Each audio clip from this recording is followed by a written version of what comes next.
There is a car that was originally designed to solve a problem involving eggs. Not the egg-shaped silhouette, not the egg-smooth ride. Actual eggs in a basket, placed on the back seat of a moving vehicle crossing a freshly plowed field in the French countryside. The car was supposed to reach the other side with every egg still intact. That was the engineering brief. That was the test. And the fact that Citroën's engineers actually solved it and built the machine that could pass it tells you something important about what this car really was and the world that desperately needed it to exist. This is the story of the Citroën 2CV, and it begins not in a factory, not on a racetrack, and not in a design studio. It begins on a rain-soaked lane somewhere in rural France, sometime around 1935, where a businessman in an expensive car found himself stuck behind a horse. If you enjoy discovering the hidden history behind famous cars, the crises, the decisions, the worlds that made them necessary, consider subscribing to the channel and sharing this video. Most of you are watching on a TV right now, so if someone nearby might enjoy this story too, share it with them. Every share genuinely helps this channel reach more people who love history. The man stuck behind the horse was Pierre-Jules Boulanger. He was not a sentimental person. People who worked with him described a disciplined, demanding executive, someone with little patience for unnecessary complexity and even less for wasted effort. He was vice president of Citroën, responsible for engineering and design, and he was running late. But instead of simply fuming at the horse and cart blocking the narrow lane ahead, Boulanger did something that would eventually change the lives of millions of people across France. He started thinking the horse in front of him was not a vehicle from a forgotten era. In the France of 1935, the horse and cart was not a curiosity or an antique. It was still, for a significant portion of the French population, the primary means of moving goods and people across the countryside. Millions of farmers in the French heartland relied on animal-drawn transport because the cars available at that moment were simply priced beyond their reach. An automobile was a middle-class or urban luxury. Out in the fields, on the unpaved lanes between small villages, on the roads linking farms to market towns, the horse still ruled. Boulanger looked at that horse and asked himself a simple question. Why not offer these people something better? It sounds like a small idea. On that wet lane, it probably was. But that question, asked by the right person at the right moment, inside a company that had just been forced to rethink everything about itself, would eventually become one of the most significant automotive projects in European history. To understand why, you first need to understand what had happened to Citroën just a year earlier. In November 1934, one of France's most famous industrial companies collapsed. Citroën had been founded by André Gustave Citroën, an extraordinary industrialist who had built his company on a belief that France needed affordable, reliable cars, and that the best way to produce them was by adopting the most advanced manufacturing techniques available. He studied the Ford production system in the United States. He built a modern assembly plant on the banks of the Seine in Paris. He lit up the Eiffel Tower with Citroën's name in electric lights, an advertisement visible from across the city. But by 1934, the ambitions had outpaced the finances. The Great Depression had cut car sales dramatically. Investment in revolutionary new models had strained the company's resources past the breaking point. In November, a single creditor, a steering wheel supplier trying to collect a debt, brought the whole structure down. Citroën filed for bankruptcy. André Citroën, the founder who had built everything, was forced out. He died in July 1935. He was 57 years old. The company's largest creditor was Michelin, the tire manufacturer based in Clermont-Ferrand. Michelin had very practical reasons to keep the automaker functioning.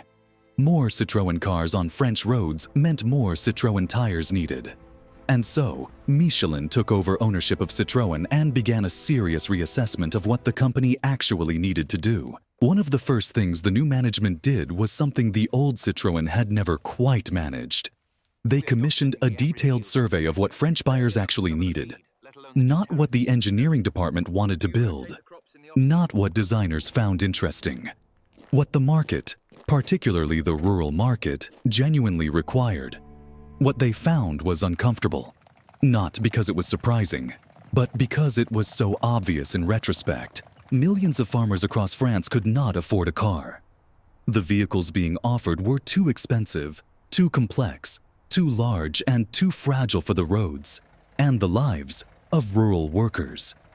Meanwhile, Michelin's researchers discovered that 90% of first-time car buyers in France were choosing used vehicles. The new car market had largely abandoned the people who most needed personal transportation. That was the gap.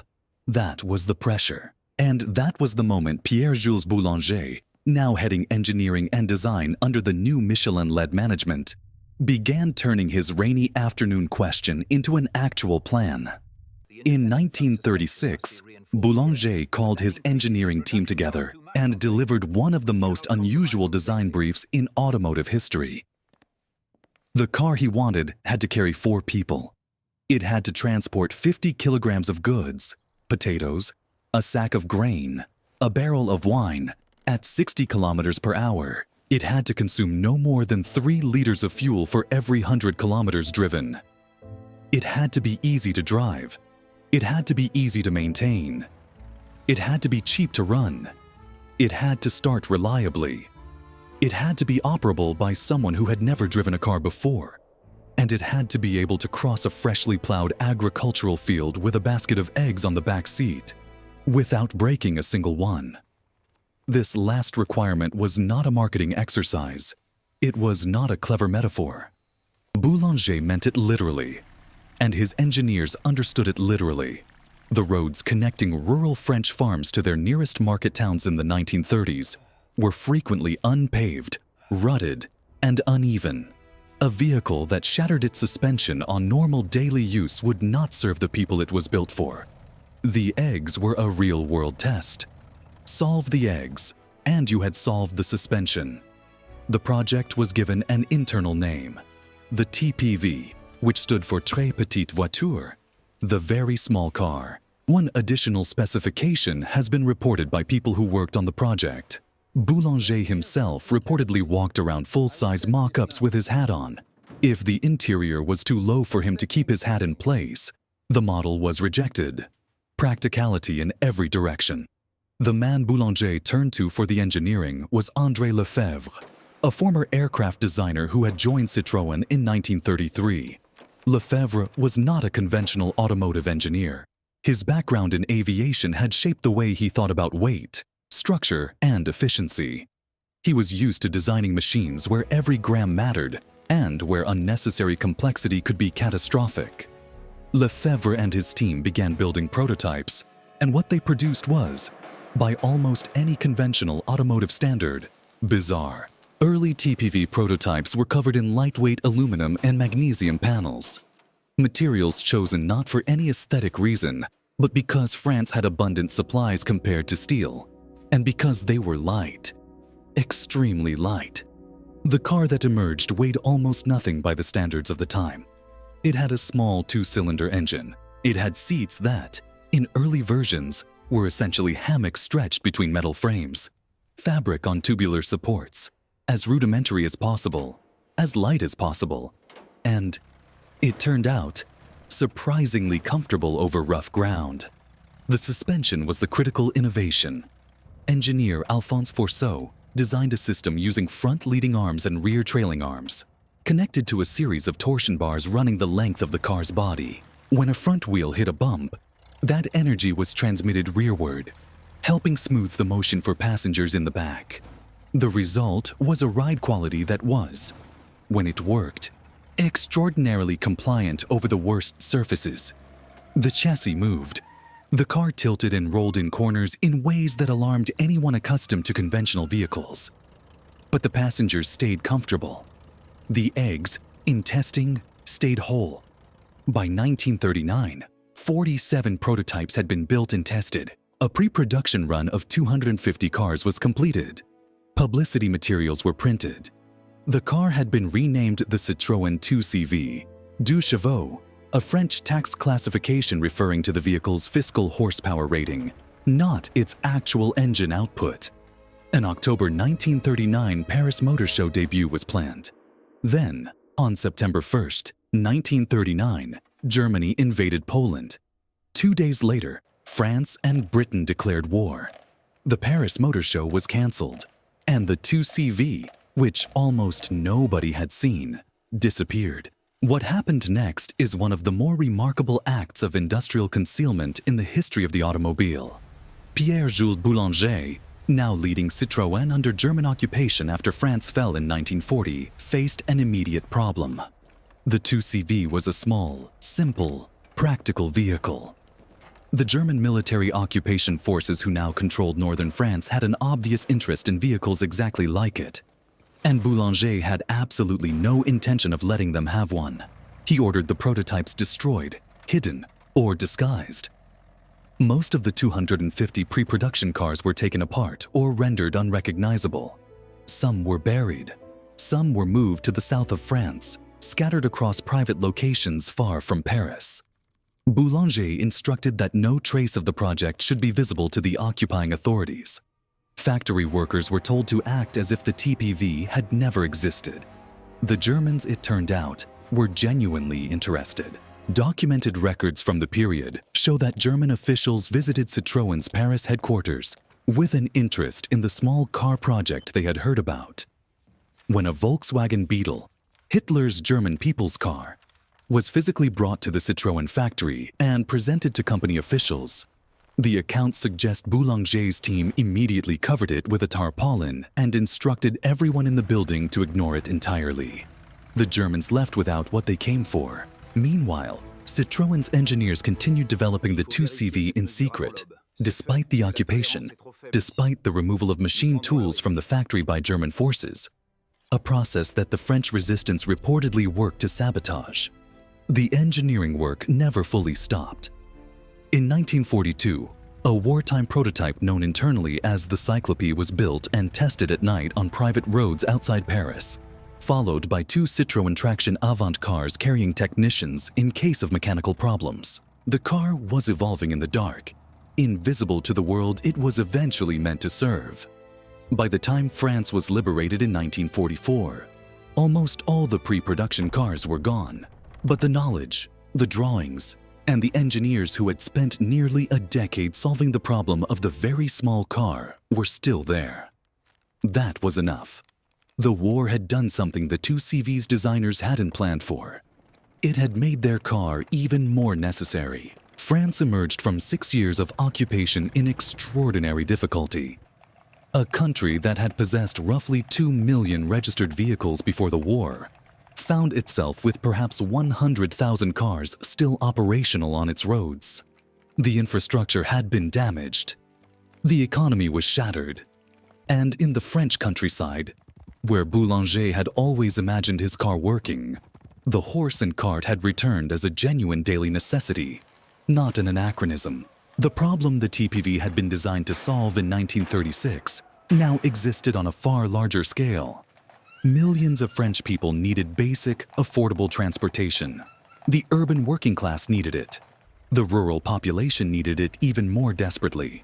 And the vehicle that had been conceived to solve that problem had spent the entire war hidden in barns and attics across southern France. It took several years of post-war reconstruction before Citroën could prepare the 2CV for production. The precious metals used in the original prototypes, aluminum, magnesium, had become even more expensive and scarce. The revised car used steel panels instead, adding weight but keeping costs down. A new engine was designed by engineer Walter Becchia, an air-cooled flat twin of 375 cubic centimeters, producing 9 horsepower. A 4-speed gearbox was fitted, which was unusual for such an inexpensive car. The windshield wiper was connected to the car's speedometer cable. The faster you drove, the faster it wiped. 1 wiper, 1 taillight, a single speedometer on the dashboard. Nothing superfluous, nothing expensive. The 2CV that emerged was, by any conventional measurement, extraordinarily minimal. It was not minimal because Boulanger had run out of ideas. It was minimal because every specification met a real requirement, and every omission served a deliberate purpose. On October 7, 1948, at the Paris Motor Show, Citroën finally unveiled what its engineers had spent 12 years building. The response was not kind. The motoring press in October 1948 was accustomed to judging cars by a particular set of standards: speed, power, elegance, ambition. The post-war world was producing vehicles that, even in their economy versions, tried to project a sense of forward motion and aspiration. Chrome, curved fenders, the visible optimism of industrial recovery. The 2CV offered none of this. It arrived in a single color: gray. It had a fabric roof that rolled back. It had minimal instrumentation.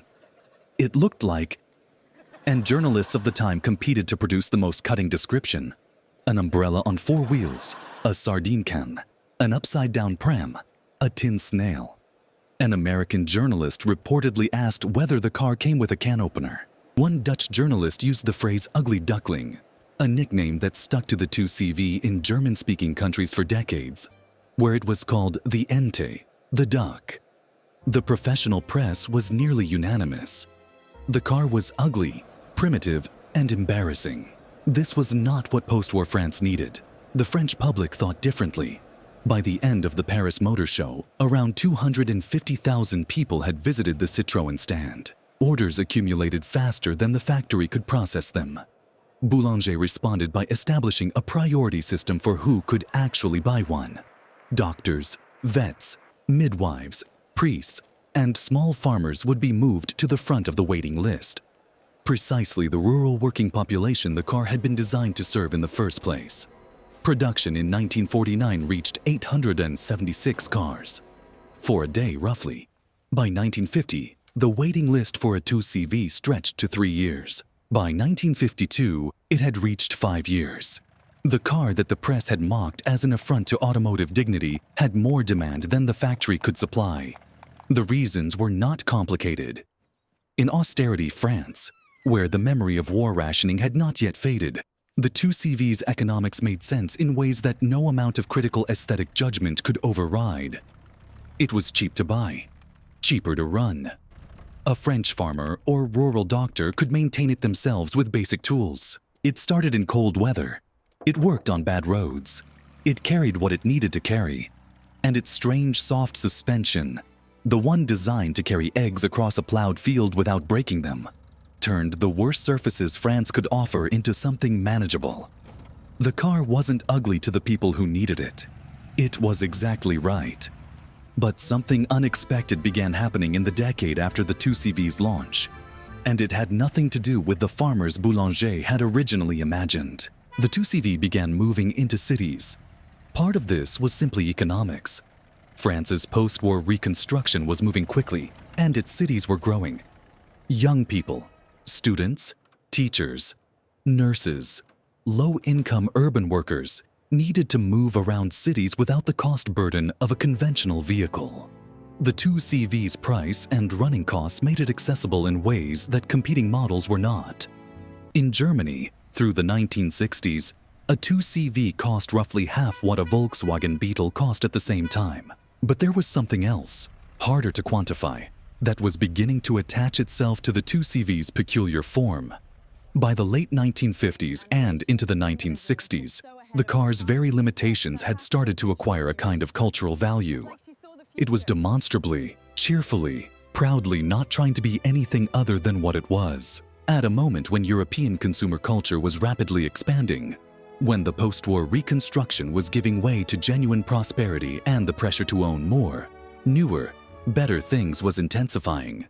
The 2CV existed as a visible refusal of that logic.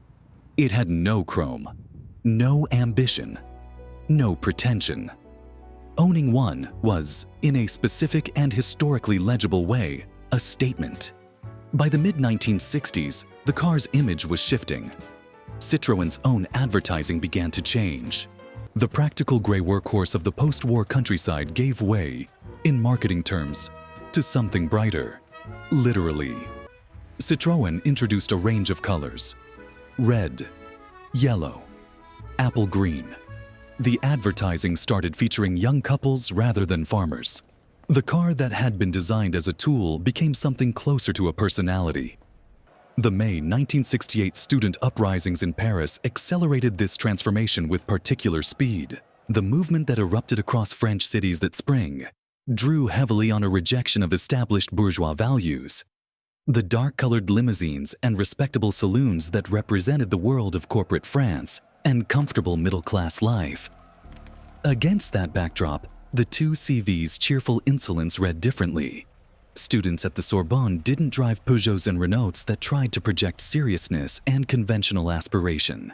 They drove 2CVs, not because the cars were cheap. Exactly, though they were.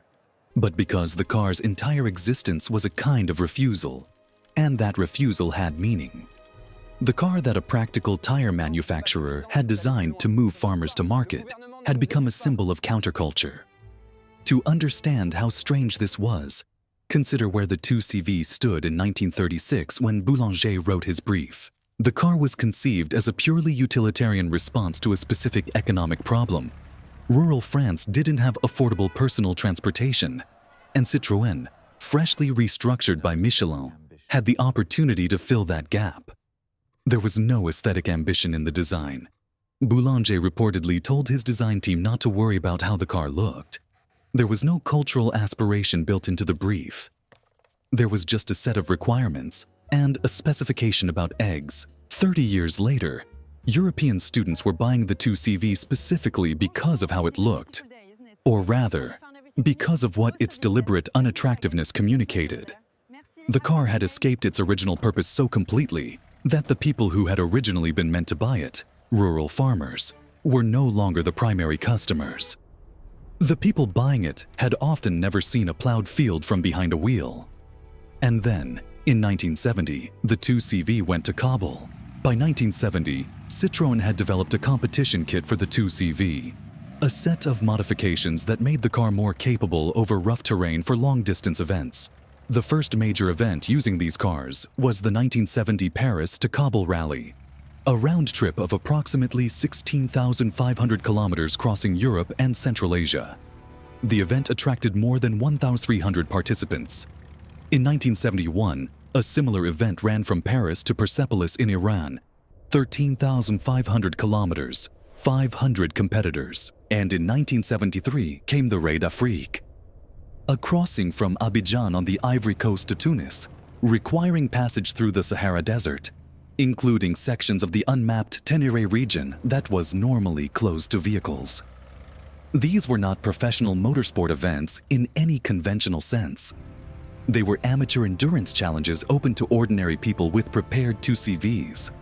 They documented something genuinely surprising about the car's capability. The machine designed to cross a French field without breaking eggs could, with basic preparation, cross the Sahara. The same suspension system that Alphonse Forceau had designed in the late 1930s, the torsion bars, the leading and trailing arms, the compliant geometry, worked on desert tracks as it worked on muddy French lanes. The lightness that Lefebvre had obsessed over in the initial design, the reduction of everything to its minimum necessary weight, turned out to be an asset in terrain where heavier vehicles bogged down. The car that Boulanger had imagined carrying potatoes to a village market had become, in the hands of a new and completely unexpected group of users, a vehicle for crossing continents. The 1973 oil crisis then did something to the 2CV that nobody inside Citroën had particularly planned for. As OPEC's embargo drove fuel prices sharply upward across Europe, buyers began looking urgently for economical vehicles. Cars that returned exceptional fuel economy became suddenly desirable in ways they hadn't been in years. The 2CV, whose tiny engine and minimal weight had always produced extraordinary fuel efficiency, saw its sales surge. Production in 1974 reached 143 units. The highest annual figure in years. A car that had been aging gracefully, possibly moving toward retirement, was given an entirely new commercial life by a geopolitical crisis that its creators in 1936 had obviously not anticipated. The oil crisis also gave the car's environmental and anti-consumerist credentials a sharper relevance. By the early 1970s, the 2CV had developed associations with environmentalism and a rejection of mass consumer culture. In some European countries, the car came, only partly as a joke, with anti-nuclear bumper stickers already attached. Owning one had become a declaration of values. Now, those values aligned with an energy reality that was affecting everyone. A car designed for rural France in a Depression-era economy had become the transport of choice for European nonconformists responding to a 1970s energy crisis. Boulanger, who died in a road accident in 1950 before any of this could unfold, would presumably have found the transformation difficult to predict. Citroen's management found the 2CV's persistent popularity increasingly difficult to manage. As the 1960s moved into the 1970s, the company tried several times to introduce vehicles that would replace it. The Diane, launched in 1967, was intended to offer a more modern-looking small car aimed at younger buyers. More capacious, more conventional in appearance, more contemporary in feel. It sold well enough for a period but never displaced the original. The Visa and the EX followed later. None of them killed the 2CV.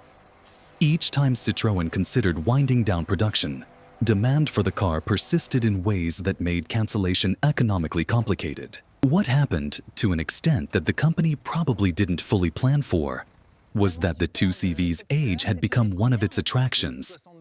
By the late 1960s, the car had been in production for roughly 2 decades. Its design was clearly old. Its engineering was clearly old. And none of that seemed to diminish. It seemed somehow to increase, the affection people felt for it. The antiquated look that journalists had mocked in 1948 had transformed over time into a kind of honest charm. A car that was this openly unfashionable, that made no attempt to pretend it was anything other than what it was, had developed a relationship with its owners that more polished and sophisticated vehicles struggled to match. 2CV owners, it was widely noted, tended to wave at each other. The car created a community of people who recognized something in the machine that they recognized in themselves. Production finally ended in France in 1988. It continued in Portugal until July 27, 1990, when the last official 2CV, a Charleston Special Edition, rolled off the assembly line at the Mangualde plant.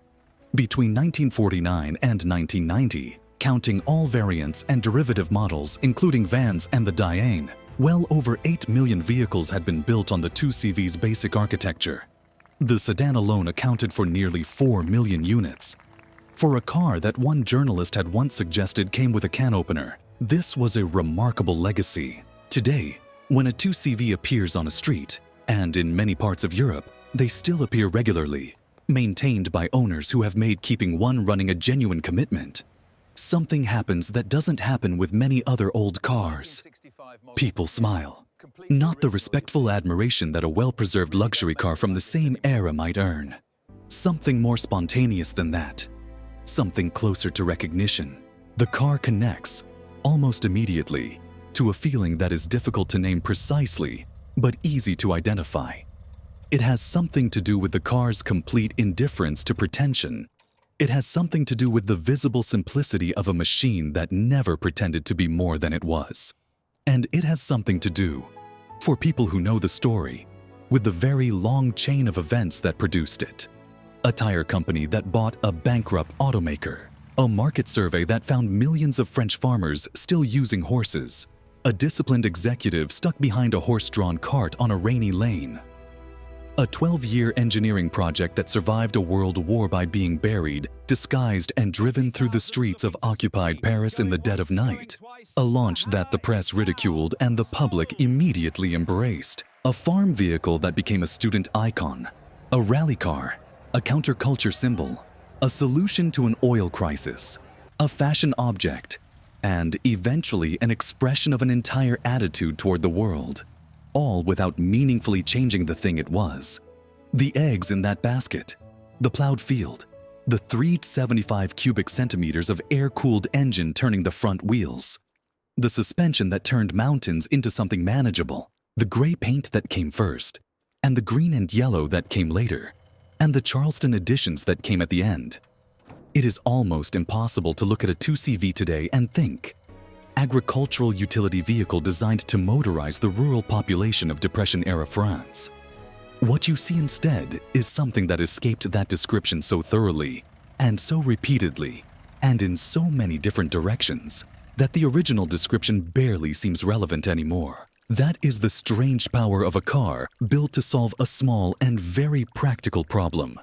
When the solution is honest enough, when it really works, when it refuses to pretend otherwise, it turns out to have uses that no design brief could ever have anticipated. Boulanger never wrote a brief for a counterculture icon. He never specified that his very small car should cross the Sahara. He never imagined it at a Paris student barricade in 1968, or in a James Bond film, or on the walls of European design museums, or at auction for prices that would have bought 100 of the originals in 1949. He wrote a brief for farmers. He specified eggs. The rest was history in a direction that nobody planned, and in the story of cars shaped by forces their creators never fully understood. There is perhaps no better example than this one. A machine whose designers asked what it would take to move a basket of eggs across a field, and ended up creating something that moved a generation, then another, in ways they could never have predicted and Boulanger himself never lived to see. The 2CV wasn't just designed to carry eggs without breaking them. It turned out to be almost impossible to break, in any sense, regardless of what the world threw at it, which is, when you think about it, exactly what the brief required. And it wasn't the only car born from a national crisis that found a completely different life than the one its creators imagined. A few years before the 2CV's story began in France, a different kind of pressure, not economic depression but industrial collapse, was reshaping what one British company could afford to build. The vehicle that resulted looked nothing like the 2CV, but it came from the same kind of desperate practical problem solving. That car was the Land Rover.